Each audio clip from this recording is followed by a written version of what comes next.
오늘 하나님 말씀은 데살로니가전서 4장 13절로 18절 말씀 보겠습니다. 형제들아, 자는 자들에 관하여는 너희가 알지 못함을 우리가 원하지 아니하노니 이는 소망 없는 다른 이와 같이 슬퍼하지 않게 하려 함이라. 우리가 예수께서 죽으셨다가 다시 살아나심을 믿을진대 이와 같이 예수 안에서 자는 자들도 하나님이 그와 함께 데리고 오시리라. 우리가 주의 말씀으로 너희에게 이것을 말하노니 주께서 강림하실 때까지 우리 살아남아 있는 자도 자는 자보다 결코 앞서지 못하리라. 주께서 호령과 천사장의 소리와 하나님의 나팔 소리로 징이 하늘로부터 강림하시리니 그리스도 안에서 죽은 자들이 먼저 일어나고 그 후에 우리 살아남은 자들도 그들과 함께 구름 속으로 끌어올려 공중에서 주를 영접하게 하시리니 그리하여 우리가 항상 주와 함께 있으리라. 그러므로 이러한 말로 서로 위로하라. 아멘. 잠깐 기도합니다. 걸어가신 하나님 은혜를 감사합니다. 이 시간에도 말씀을 전하고 들을 때 깨닫는 지혜를 더해 주시옵소서. 예수님 이름으로 감사하며 기도합니다. 아멘. 오늘 본문 말씀은 재림전 죽은 이들의 구원에 대한 문제에 대한 것입니다. 이는 데살로니가 교회가 질문해 온 두 번째 문제로 재림전에 죽은 성도의 구원 문제는 어떻게 되느냐는 것입니다. 바울은 데살로니가 선교 때 주의 재림이 임박한 관계로 우리 믿는 사람들이 서로 살아서 주를 맞이하게 되리라고 했습니다. 그가 데살로니가를 떠난 후에 그러나 재림은 잊지 않고 데살로니가 교회에는 하나 둘 세상을 떠나는 성도들이 생겨났습니다. 그리하여 데살로니가 교회는 이들의 구원은 어떻게 되는지를 바울에게 물어왔고 바울은 여기서 이를 대답하고 있는 것이죠. 그들은 이미 죽었다 해서 조금 더 불이익을 당하는 것이 아니며 주님이 오실 때 살아있는 성도들과 똑같이 함께 천국에 들어간다는 것입니다. 13절 봅니다. 형제들아, 자는 자들에 관하여는 너희가 알지 못함을 우리가 원하지 아니하노니 이는 소망 없는 다른 이와 같이 슬퍼하지 않게 하려 함이라. 형제들아, 이 말씀은 다른 새로운 단락을 시작할 때 사용하는 애칭입니다. 여기서 자는 자들은 죽은 성도들을 가리킵니다. 구약에서 잠은 흔히 죽음을 가리키고 있습니다.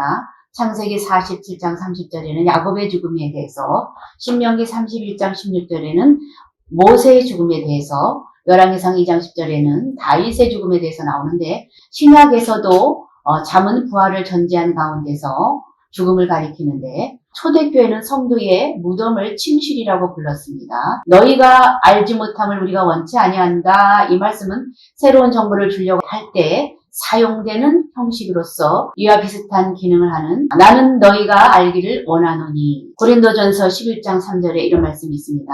나는 너희로 알게 하노니의 형식들이 있어 이 형식의 그 특별한 기능이 무엇이냐에 대해서 여러 가지 견해들이 있지만 지금까지 독자가 알지 못하는 사실을 알게 하려 한다는 것이죠. 그래서 바울은 이 표현으로 데살로니가 교회가 지금까지 알지 못한 사실을 소개하려 한다는 것을 알리려 했다는 것이죠. 소망 없는 다른 이와 같이 슬퍼하지 않게 하려 하니라. 이 말씀은 본서의 궁극적인 목적이 단지 교리적인 교훈에 있지 않고 권면에 있음을 나타내는 것으로서 데살로니가 교인들은 재림 전에 죽은 신자들은 부활에 참여하지 못하고 수고를 비롯한 천국 입성에 참여하지 못할 줄 알고 슬퍼하면서 이 편지를 보내었기 때문에 이런 말을 하는 것이죠. 소망이 없는 다른 이는 예수를 믿지 않는 불신자들을 가리킵니다. 그들은 이 세상에서 소망이 없는 자들이라는 것을 말씀하며 그들은 현상 세계에 속한 소망들은 있지만 본질계에 속한 소망은 없는 것임을 말하고 있죠. 14절 보겠습니다. 우리가 예수께서 죽으셨다가 다시 살아나심을 믿을진대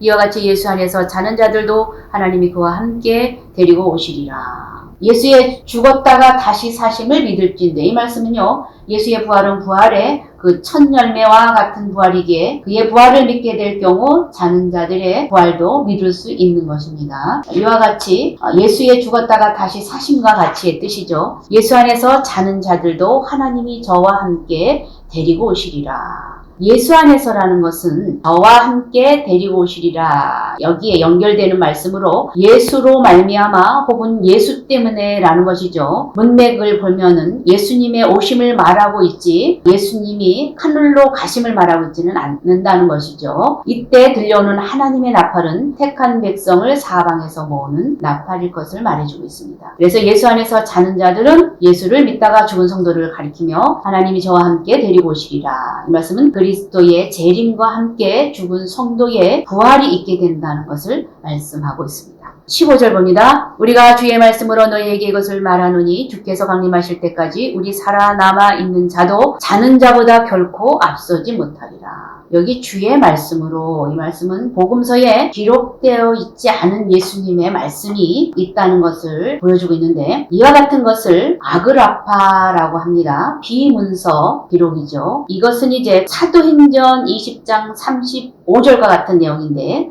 사도행전 20장 35절에는 많은 약한 사람들을 돕고 주는 것이 받는 자보다 복이 있다라는 내용의 말씀인데, 이런 내용의 말씀들이 복음서 외에 예수님의 말씀으로 여겨지는 그런 말씀이 있었다는 것이죠. 그래서 주의 말씀으로 우리 살아남아 있는 자도, 이렇게 말씀합니다. 바울은 데살로니가 전서나 고린도 전서를 기록할 때만 해도 자신을 비롯한 대부분의 성도들이 살아서 주를 맞이할 줄 알았습니다. 재림 전에 죽는 성도는 예외적인 것으로 극소수라고 생각을 했죠. 그런데 자는 자보다 결단코 앞서지 못하리라 말씀합니다. 재림 전에 죽은 성도들이라 하여 결코 손해보는 일이 없다는 것이죠. 모두 동시 입성한다는 것을 말씀해주고 있습니다. 16절, 주께서 호령과 천사장의 소리와 하나님의 나팔 소리로 친히 하늘로부터 강림하시리니 그리스도 안에서 죽은 자들이 먼저 일어나고. 여기서 주께서라는 것은 이하 앞절에서 말한 동시 입성을 좀 더 구체적으로 설명하는 내용입니다. 여기서 호령을 한다 말씀합니다. 재림하실 때 천군 사령관으로서의 그리스도 자신의 호령을 말합니다. 이 호령은 다음에 나오는 천사장의 소리와 하나님의 나팔을 가리킬 것인데, 이 호령은 죽은 성도들을 일으키는 호령으로 봅니다. 주님은 큰 나팔 소리와 함께 천사들을 보내어 그 택한 자들을 하늘 이 끝에서부터 저 끝까지 사방에서 모으신다는 내용이 있는데, 마태복음 24장 31절의 말씀인데 한번 살펴보겠습니다. 마태복음 24장 31절 말씀. 그가 큰 나팔 소리와 함께 천사들을 보내리니 그들이 그의 택하신 자들을 하늘 이 끝에서 저 끝까지 사방에서 모으리라. 이런 나팔 소리가, 호령하는 나팔 소리가 따로 있다는 것이죠. 여기서 천사장들이 나옵니다. 천사장들은 단수로 되어 있어 7 천사장을 가리키는데, 미가엘, 가브리엘, 라파엘, 우리엘, 라구엘, 사라카엘, 레미엘, 이런 천사장들이 있습니다. 이스라엘의 수호천사인 여기는 미가엘이 아닌가 생각이 되어집니다. 하나님의 나팔이라는 것은 하나님이 부시는 그 나팔이라는 뜻이 아니고 하나님의 소유요, 하나님의 뜻을 전달하는 나팔이라는 뜻입니다. 즉 지금까지의 나팔과는 다른 성격의 나팔이라는 것이죠. 그것은 고린도전서 15장 51절에서 말하는 마지막 나팔인 것인데, 이런 점에서 그것은 요한계시록 11장 15절의 마지막 나팔과는 다른 나팔이라고 할 수 있습니다. 거기서는 재림 전에 7 대접 재앙을 가져오는 나팔이지만 여기서는 재림 때의 나팔인 것이죠. 거기서는 재앙을 불러오는 나팔은 나팔의 역할을 하지만 여기서는 성도들을 모으는 역할을 합니다. 그래서 나팔은 구약에서 하나님의 현현 또는 그 종말 때, 종말론적인 심판과 관련하여 나타나고 있는데, 출애굽기 19장 16절, 또 이사야 27장 13절 이런 데서 많이 나오죠. 17절 보겠습니다. 그 후에 우리 살아남은 자들도 그들과 함께 구름 속으로 끌어올려 공중에서 주를 영접하게 하시리니 그리하여 우리가 항상 주와 함께 있으리라. 여기 우리 살아남은 자는 주 재림 때 생존에 있는 성도들을 가리킵니다. 저희와 함께라는 것은 재림 때에 생존에 있는 자나 그 전에 죽은 자랑 함께 동시 입성하는 것이죠. 그러기에 죽은 자라고 나중 돌아가고 산 자라고 먼저 들어가는 것이 아닙니다. 재림 전에 죽은 성도들이라 해도 살아있는 성도들에 비해서 조금 더 손해볼 일이 없다는 것이죠. 그들은 또 구름 속으로 끌어올려간다고 합니다. 성도들이 휴거된다는 것입니다. 휴거를 뜻하는 말로 하르파제인이라고 말하는데, 본인의 노력과 의사와는 상관없이 강제적으로 취하여져 감을 말하는 것이죠. 로마 군인들이 바울을 예루살렘의 유대인 폭도들에게서 빼앗아간 행위를 말하고, 또 한 남자아이를 붉은 용의 위협으로부터 하늘로 올려간 행위, 에디오피아 여왕 간다게의 내시에게 전도한 후 성령께서 빌립을 이끌어 가신 그 행위, 또 바울을 삼층천에 이끌어간 행위 등은 모두 대상자들을 강제적으로 취하여 간 행동들을 말하는 것이죠. 예수님께서도 구원을 위해서 재림 시에 그의 성도들을 공중으로 취하여 가실 것을 말씀하고 있습니다. 주를 영접하게 하신다 말씀합니다. 휴거의 목적은 재림하시는 주님을 영접하기 위한 것이죠. 18절 보겠습니다. 그러므로 이러한 말로 서로 위로하라. 13절에 권면을 다시 하고 있는 내용입니다. 죽은 성도의 구원 문제에 관한 교리적인 계시도 그 목적은 권면하기 위한 것입니다. 그래서 오늘의 본문 말씀은 데살로니가 성도들의 두 번째 질문으로서 재림 전 죽은 이들의 구원 문제에 대해서 바울이 답해주고 있는 내용이었습니다. 기도하겠습니다. 거룩하신 하나님 은혜를 감사합니다. 천사장의 나팔 소리와 함께 반드시 다시 오실 주님을 기다리며 오늘 하루도 최선을 다하는 삶이 되게 도와주시옵소서. 함께 하심을 믿사옵고 예수님 이름으로 감사하며 기도합니다. 아멘.